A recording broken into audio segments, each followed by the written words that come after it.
Parang bombang sumabog sa kanyang harapan ang tagpong ni sa hinaga pa hindi niya akalaing magagawa sa kanya ng best friend at asawa niya. Best friend niya na huling inaahas ang asawa niya. Ang masakit sa araw pa mismo ng honeymoon nila. Ipaglalaban kaya niyang karapatan bilang legal wife o ipauubayan na sa ahas na kaibigan ang walang kwentang asawa. Sabay na bumaba si Vera at Pamela sa kotse noong nasa harap na sila ng isang hotel. Napatingin naman si Pamela sa hotel at nagtatakan tumingin kay Vera. What are we doing here? Naguguluhan niyang tanong sa kaibigan. Napangisi lang si Vera sa kanya, tinawakan siya sa braso at hinila papasok sa loob ng hotel. Uy, ano pang gagawin natin dito? Muling tanong niya dito. We're having a surprise for you. Tomorrow will be your wedding day. That's why we granted you a surprise. Nakangiting sabi nito habang hawak siya nito sa braso. Kahit naguguluhan, sumunod na lamang siya dito. Sumakay sila sa elevator at nang nasa loob na sila, muli siyang tumingin kay Vera. Ano bang klaseng sorpresa yun, Vera? Bakit parang kinakabahan ako? Tanong niya rito. Duh, surprise nga, 'di ba? Well, kailangan mo talagang kabahan dahil mawawala ng pagiging inosente mo. Pabirong sabi pa nito sa kanya. Nanlaki naman ang mata niya habang nakatingin kay Vera. Natawa naman si Vera sa naging reaksyon niya. Alam nitong masyadong inosente ang kaibigan, kaya naman naisipan niyang isurpresa ito at nasisiguro niya. Hindi agad ito makakalimutan ang mangyayari ngayong gabi. Ang OA mo ha? Naroon naman ang ilan sa kaibigan natin. We are all girls, okay? No boys allowed because that's for a girl surprise. Sabi ni Vera sa kanya. Ngunit mas lalo lang siyang kinabahan sa sinabi nito. Hindi niya alam kung ano nga bang sorpresa nito sa kanya. May tiwala kaya siya kay Vera dahil nga best friend niya ito. Simula pa nung bata pa sila hanggang ngayon. Ito pa ang tuwang-tuwa dahil ikakasal na siya bukas sa lalaking mahal na mahal niya. Nang halos 10 taon din iyon ay si James McJames, ang lalaki nagpatibok sa puso niya at pinakamamahal niya. Nang bumukas ang elevator, lumabas na sila at muli pumasok sa isang silid. Pagkapasok na bumungad sa kanila ang dilim ng paligid. Maya-maya bumukas ang munting ilaw at natigilan si Pamela sa kanyang nakita. Surprise! Napalingon siya sa biglang pagsigaw ng mga tao na nasa loob, kasabay ang pagsabog ng parang nag-iisang konfeti. Naparunok si Pamela habang nakatingin sa mga kaibigan niya. Nakita niya pa ang isang maliit na stage sa gitna ng mga alak sa dalawang lamesa na may mga pagkain. You like it? Sabi sa kanya ni Vera. Napangiti naman si Pamela habang nakatingin sa mga kasama niya. Bumaling siya kay Pamela. Anong klaseng sorpresa naman to? Bakit may pa-stage pa sa gitna? Tanong niya rito. Napaikot naman si Vera ang kanyang mga mata dahil sa sinabi niya. Hinawakan siya nito, tinilapalapit sa mga kaibigan nila. Oh guys, alam niyo nang gagawin ha? Kailangan maging handa si Pamela ngayong gabi para kay James. So, let's start the show. Sigaw ni Vera sa mga kasama nila. Nagsigawan sila at maya-maya biglang may lumabas na mga lalaki mula sa likod ng stage. Nanlaki ang mga mata ni Pamela dahil sa kanyang nakita. Nakaboxer lang ang mga ito at may suot na maskara. Napalunok si Pamela at bahagya umiwas ng tingin. Siniko siyang bigla ni Vera na natawa sa naging reaksyon niya. Ano ka ba? Ikakasal ka na bukas, kaya sulitin mo na ang pagiging dalaga mo at pagka-inosente. Kaya mag-enjoy na lang tayo ngayong gabi, ha? Halika na. Nakangiting sabi ni Vera at hinila na siya malapit sa may mesa. Sumunod na rin ang mga kasama niya at tuwang-tuwa sa nakikita nila. Nagsimulang sumayaw sa harapan ng stage ang mga lalaki habang napapahiyaw naman ang mga kaibigan ni Pamela sa show na kanilang nakikita. Kaya naman hinayaan na lamang niya ang sarili na mag-enjoy kahit alam niyang hindi siya sanay sa mga nakikitang nakaboxer lamang na nasa harapan niya. Hindi alam ni Pamela na ganon din ang mangyayari sa mga lalaki na magiging abay sila sa kasal at maging sa James. Ang lalaking pakakasalan niya, may mga babae rin na tulad sa nagaganap sa kanila ay sumasayaw rin ang mga babae habang nakatingin sa mga ito ang lalaki. Okay, let's drink. Here bestie, enjoy yourself, okay? Sabi ni Vera at inabutan ng alak si Pamela. Natatawang inabot naman yon ni Pamela at muling tumingin sa mga lalaking sumasayaw na nasa gitna. Habang patuloy itong sumasayaw, naghihiyawan naman ng mga kaibigan niya. Napapailing na lamang siya at patuloy na umiinom sa alak na ibinigay ni Vera. Nang lumalim na ang gabi ay mas lalo naging wild ang mga kaibigan niya. Maging siya ang tinamaan na rin ng alak. Sumasabay na siya sa mga kaibigan niya. Maya-maya pa ay bumaba ang mga lalaking sumasayaw at lumapit sa kanila. Tumabi ang mga ito at sumayaw ng malapitan sa kanila. Sinabayan naman nila ang mga ito, lalo na si Pamela na medyo lasing na. Sumasabay na siya sa mga kaibigan niya. Maya-maya pa'y bumaba ang mga lalaking sumasayaw at lumapit sa kanila. Tumabi ito at sumayaw ng malapitan sa kanila. Sinabayan nila ang mga ito, lalo na si Pamela na medyo lasing na. At dahil hindi sanay sa inuman si Pamela na una ito nakatulog sa mga kaibigan niya. Madaling araw na matapos ang kasiyahan nila at umalis na rin ng mga lalaking binayaran ni Vera para kay Pamela. Umuwi na rin ang kaibigan ni na Pamela para na rin maghanda sa gaganaping kasal nito. Naiwan si Vera at Pamela sa hotel room kung saan ginanap ang party. Nakahiga na si Pamela sa kama at mahimbing na natutulog. Nakatingin siya dito at napailing na lamang. Maya-maya narinig niya ang pagtunog ng doorbell sa silid kung nasaan sila. Naglakad siya papalapit sa pinto at binuksan ito. Nabungaran niyang lalaking kilalang-kilala niya at napangisi siya dito. "Where is she?" tanong nito sa kanya. "She's sleeping. Come in," sabi niya dito. Dito nagsalita at pumasok na. Pinuntahan mo dito sa Pamela na tutulog sa kama. Lumapit na rin si Vera at mula sa likod yumakap si Vera dito. "Did you enjoy the party?" tanong niya rito. Inawakan ito ang kamay niyang nakayakap dito at marahang pinisil. Humarap ito kay Vera at tinawakan ng pisngi ng dalaga. "Oo, lalo na't makakasama kita ngayon," sabi nito at biglang hinalikan si Vera. Agad ding tumugon si Vera sa ginawang paghalik nito sa kanya. Hindi nila alintanang natutulog na si Pamela na sa anumang oras makikita nito ang ginagawa nila. Kinabukasan, nagandasan na Pamela sa gaganaping pag-iisang dibdib niya sa lalaking minamahal niya na si James. Matapos na nangyari ng gabi, wala na siyang maalala sa sunod na nangyari. Ang huling naalala niya ay nakatulog na siya sa couch at nung nagising siya ay katabi niya na si Verang natutulog. Kahit puyat sa nangyari kagabi, naroon pa rin ang excitement dahil sa kanyang kasal. Abala ang makeup artist na kinuha ng ina niya para ayusan siya at iba pang magiging abay sa kanilang kasal. Dahil nga nag-iisang anak lamang siya, ay ang grande ang magiging kasal niya. Hindi man lamang niya ito hiniling, ay binigay ito ng magulang niya. Masaya ang mga ito para sa kanila. Lalo na't kilala namang ito ang lalaking pakakasalan niya. Gusto rin ng mga magulang niya si James, dahil mabait ito at may respeto sa kanya, maging sa mga magulang niya. Kaya nga na mag-propose sa kanya si James ay buong puso niya iyong tinanggap. "Ang ganda mo, iha." Papuri sa kanya ng kanyang ina, habang nasa likod niya ito at pareho sila nakatingin sa harap ng salamin habang inaayusan siya. Napangiti naman siya sa sinabi ng kanyang ina. "Thanks, Mom," sagot niya rito.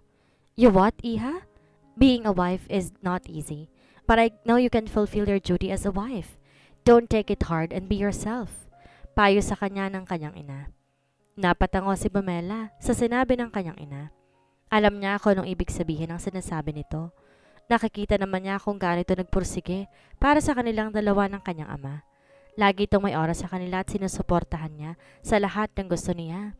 Hindi ito naging hadlang sa relasyon nila ni James noon. Sa halip, suportado siya nito. Ngayon nga, sa halip ng pamilya ni James ang gagastos sa kasal nila, nagpresenta ang magulang niya na sila ang gagastos sa kasal nila. Sinabihan lang ng mga ito si James na bumawi na lang ito kapag nga ganap na silang mag-asawa.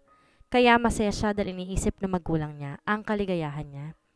Sabay pa silang napatingin sa pinto at nakita nilang pumasok si Vera. Agad tong ngumiti sa kanilang dalawa. "Hi, tita. You look so lovely." Puro ng dalaga sa ina ni Pamela.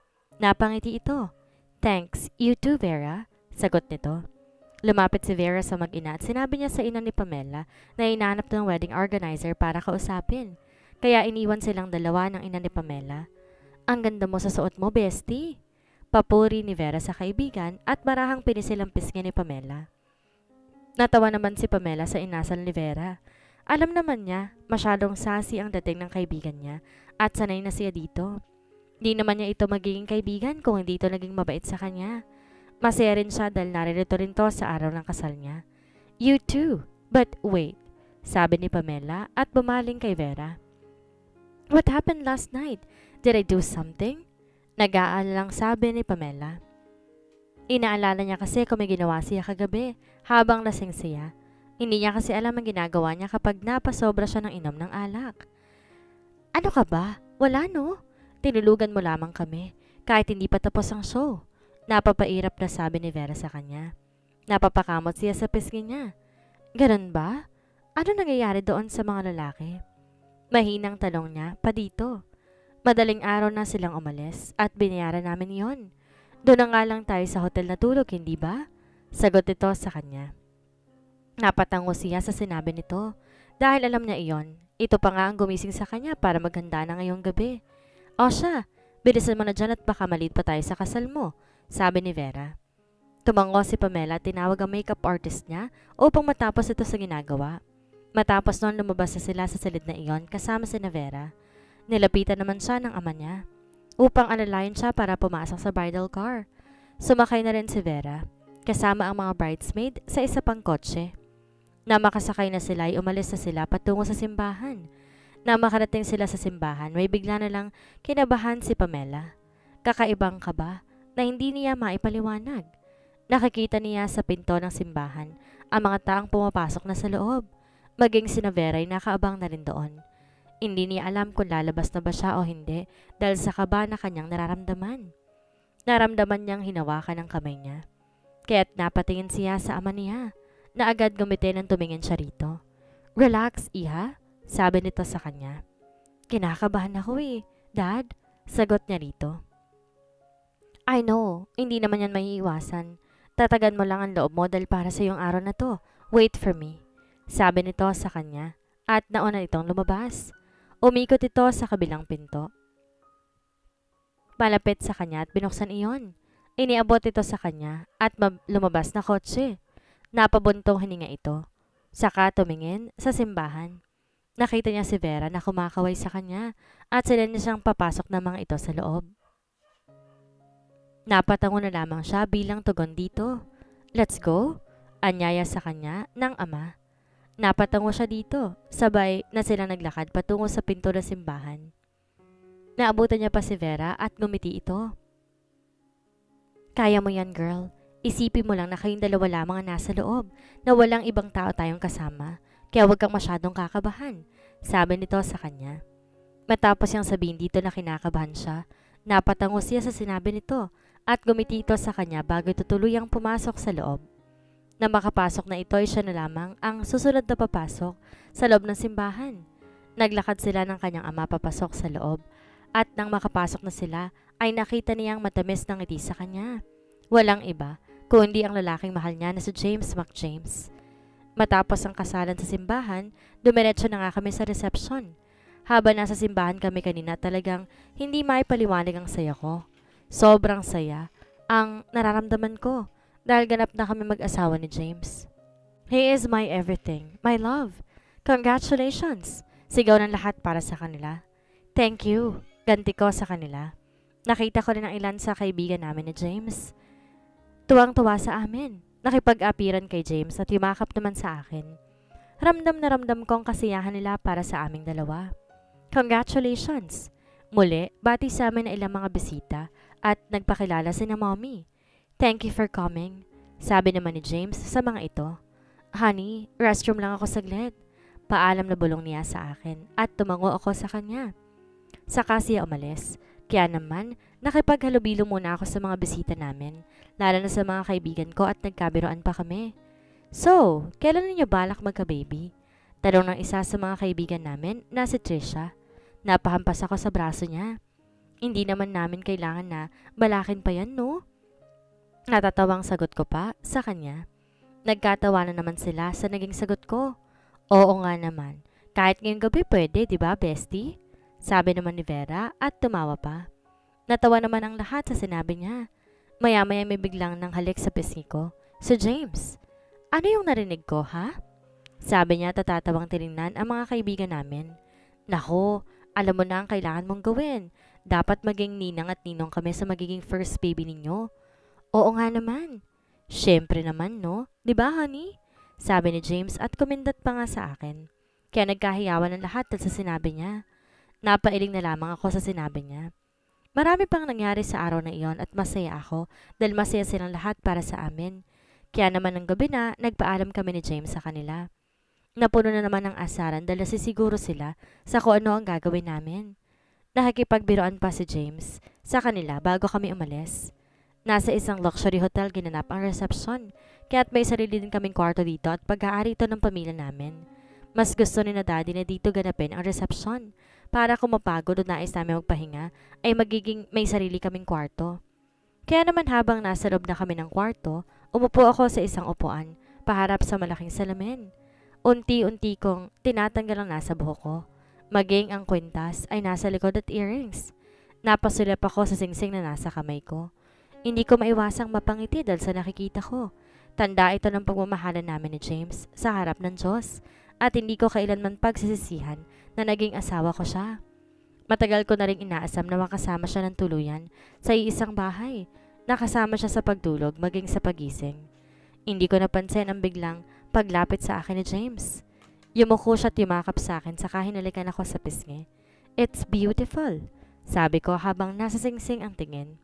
Nilapit niya ang kanyang kamay at pinagdikit ang kamay namin kung saan naroon ang singsing namin pareho. Napangiti ako. "I am so happy, James," sabi ko sa kanya. Naramdaman ko ang paghalik niya sa aking buhok. Inalalay niya akong tumayo at pinaharap sa kanya. Nakita ko ang saya sa mukha niya. Inawakan niya ang mukha ko at marami itong hinaplos.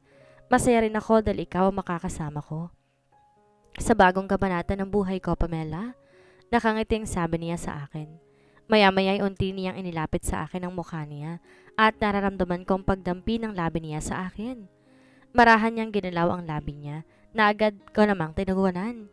Buong puso ako nagpaubaya sa halik na pinagsaluhan namin. Maya-may naramdaman ko ang kamay niya sa likod ko na unti-unting binababa ang zipper ng suot kong gown. Hanggang sa naramdaman ko ang pagbagsak nito sa sahig. Kumilos din ang kamay ko at inilis sa kanya ang suot niyang coat. Inalis niya ang damit ko at ganun din ang ginagawa ko sa kanya. Maya-maya ay bumitaw kaming pareho at napatitig sa isa't isa. Nakita ko kung paano niya ako titigan, kahit may suot pang undies at bra. Napangisi siya at natigilan ako. Nang tuluyan niyang hinubad ang natitira niyang saplot sa katawan. Kaya naman napatitig ako doon sa pagitan ng hita niya. Bigla akong tumalikod sa kanya dahil sa kakaiba kong nararamdaman. Sa tanang buhay ko, ngayon lang ako nakakita ng ganon.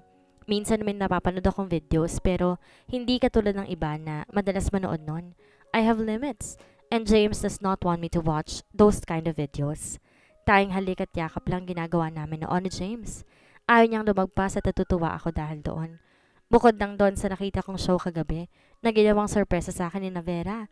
Kaya alam ko ngayon na nasasabik siyang tuluyan na ako maangkin.